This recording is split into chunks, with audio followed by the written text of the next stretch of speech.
All right, it's Monday afternoon. It's probably close to 5 o'clock. It's lightning outside. I'm glad I didn't ride my motorcycle today. And we're presented with this small green iguana. This guy here actually came in for some left conjunctivitis. Also of note, notice how thin he is in the tail. His skin's not the healthiest skin we've seen in a while, but he's got a nice stance. And if you look at the other side of him, he looks a lot prouder and a lot healthier. Okay, well, this guy does have a conjunctivitis.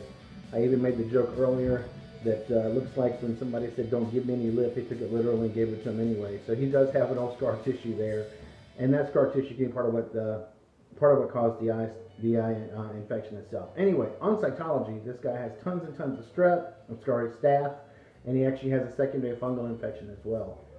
The reason I'm calling the staph infection the primary one is because those number in the 500s, and the secondary fungal, we just see a few of those. We're going to go ahead and it's fecal, although for the most part it was negative for worms and ova and stuff like that. I did get a very, very small sample, and since this guy's never been dewormed, we went ahead and dewormed him anyway. You guys saw me give that medication just a few minutes ago.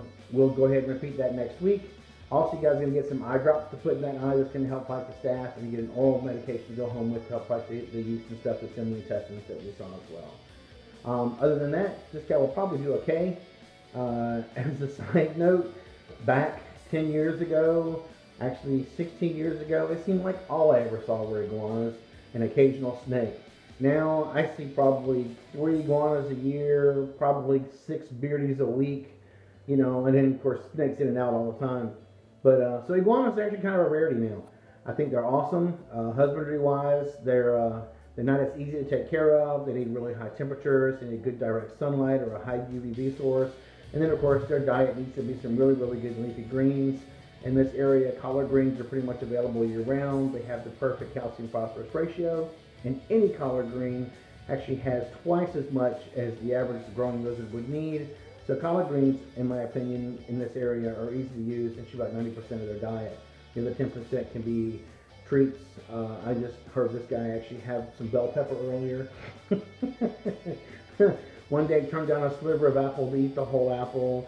You know, so we got to calm that kind of behavior down. See, I'm not putting your face on his, don't people know who you are. But anyway, so 90% of this diet should be a good leafy green, and around here one of the easiest to get a hold of is collard greens. Anyway, so that's my recommendation at this point in time. Hopefully the next time we see this guy, he'll have a lot more weight on him, be standing at even higher stance. And just to be honest, we'll go around the other side and show you. We look slightly healthier from this side. Like, oh yeah, dude. Oh yeah, this is my good side. This is the good side. Like, get away. He's about to have an attack. I have to laugh. And a little bit of dysexosis, but I think that'll clear up too. Anyway, other than that, later.